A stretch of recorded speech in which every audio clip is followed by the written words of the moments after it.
Peter lives by the motto, I exist because of you, you exist because of me, we exist because of each other. Would you please welcome Peter to the stage?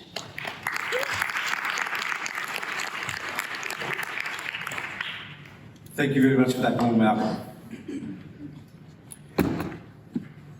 Firstly, I'd like to just say a few words about what's happening in Canberra at the moment and all those shenanigans. And I thought, well, this is a good opportunity for me to sort of offer myself a little bit more grace and a couple more minutes to speak. I'd like to acknowledge some of my colleagues that are here today. Arno, Koo, Michael Walmsley, Ronald Zbatsky, the genius Reza Moyini, who got me thinking about how we can take a data-driven approach to diversity. I also want to acknowledge Veronica Pardo, who forever in a day is getting me to think about how I can interrogate my assumptions on a daily basis and how the systems and processes and structures around me are influencing those assumptions. I also want to acknowledge Nivi Balachandran, who's here today, who's a former employee. Today I'm going to speak about women, and in particular cis females, and the role they've had in shaping my life.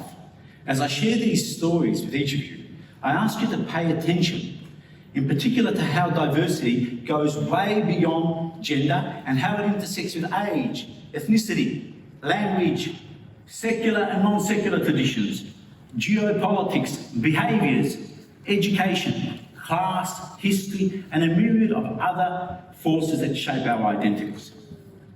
I want you to think of how this multidimensionality and how multifactorial analysis can provide insights for a range of intervention strategies in our workplaces, and how these insights can provide us with an understanding with where equity is happening and where it might not be happening. The most effective way to build diverse, equitable and inclusive societies is by starting with your environment and recognising that representation drives intersectionality.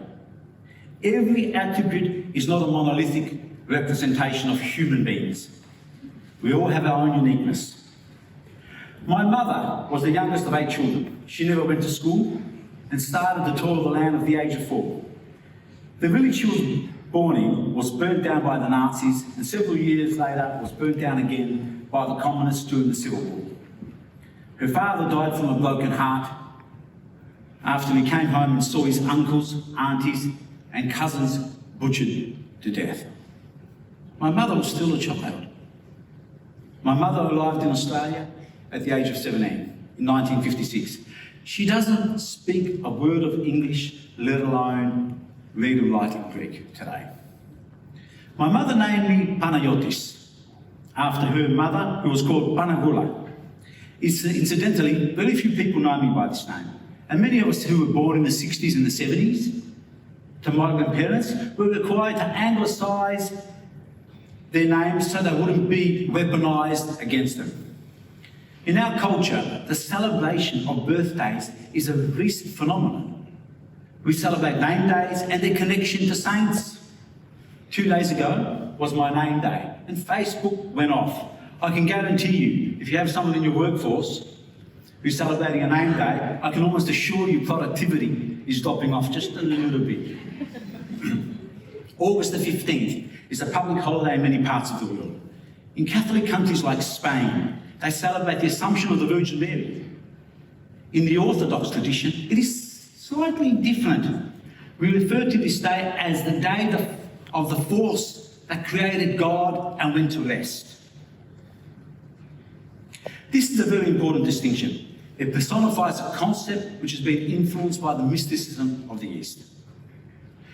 Religion shapes and gives expression to so much of our daily lives, and in the case of Greek culture, it reinforces the importance of collectivism and the value of caring and looking out for each other rather than me with our birthdays.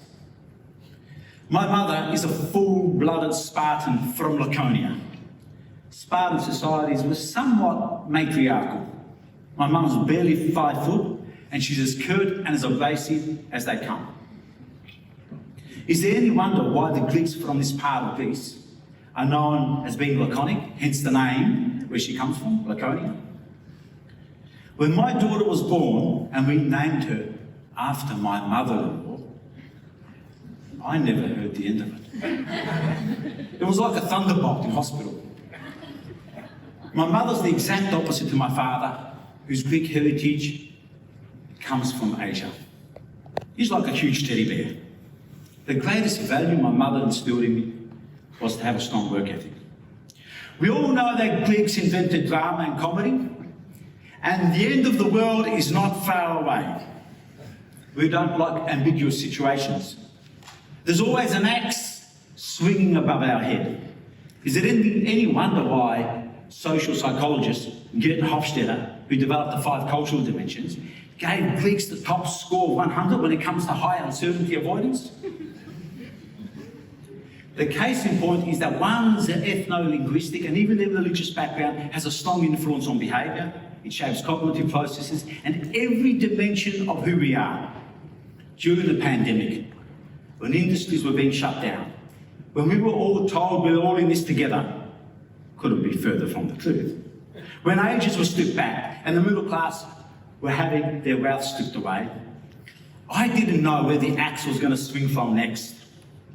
Here in Melbourne, we not only experienced one of the biggest and harshest lockdowns in the world, we saw governments and how they literally brutalised their way through the pandemic, weaponised obedience, give preferential treatment to certain segments of our society, provide equal feeding to liquor stores as if they were hospitals. We saw a pregnant woman being arrested, a young woman being strangled, and what appeared to be this militarised Goliath response, where old women were terrorised and tossed to the ground. I was in a state of despair. Where was the compassion?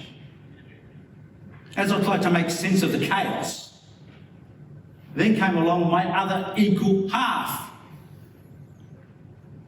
In my culture, we don't have a word for wife or husband. We describe them as someone who's equal value to us. Aphrodite, my partner, stepped in to help me and rebuild my organisation working 24/7. The majority of you here that work for government or large NGOs have probably never experienced the private sector, what it's like to be in the private sector, and what small and medium-sized businesses went through. Many lost their jobs, and in many cases, wages were stripped by more than 50%. Spare a thought. Spare a thought for those that could not bear this and are no longer with us. Since the advent of the World Wide Web in 1989, the West has experienced massive economic globalisation. Without globalisation of values and ethics, time and space have been compressed, and the ability to relate to each other has become more important than ever. Peace, since the rise of social media in 2007, has been in a steady state of decline. According to the United Nations, 75% of all the conflict that we have in the world has a cultural dimension.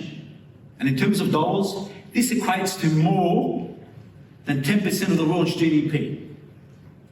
This is over $10 trillion that is spent every single year dealing with conflict that has a cultural dimension. If we're going to address this, we need to do the following. We recognise that social change is embedded in cultural change. Therefore, we need inclusive data sets that ensure no one is left out and every single person is counted. All of us men here, and all men need to recognise that we've stuffed up. We've had over 200,000 years to get it right, and we've been unable to do so. It's time for us to recognise that the next few decades are the decisive decades. And it's these decades where women need to lead us. They will save humanity. We men need to step aside and encourage women to take up positions which we men have failed to do well in.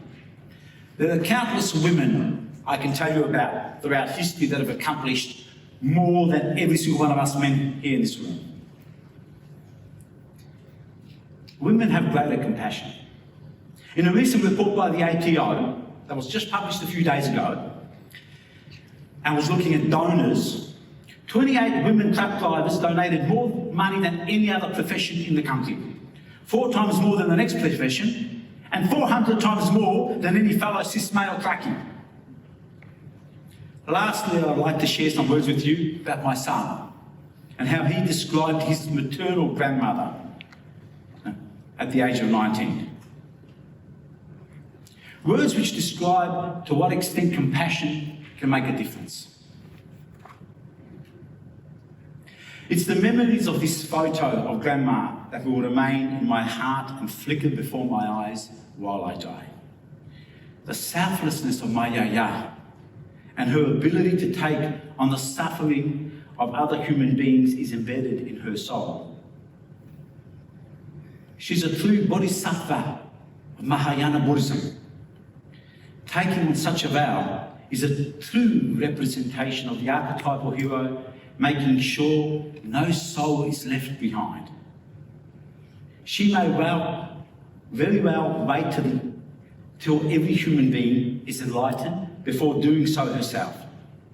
From racism and poverty to sorrow and abuse, the glory of the divine still resides within her. Thank you.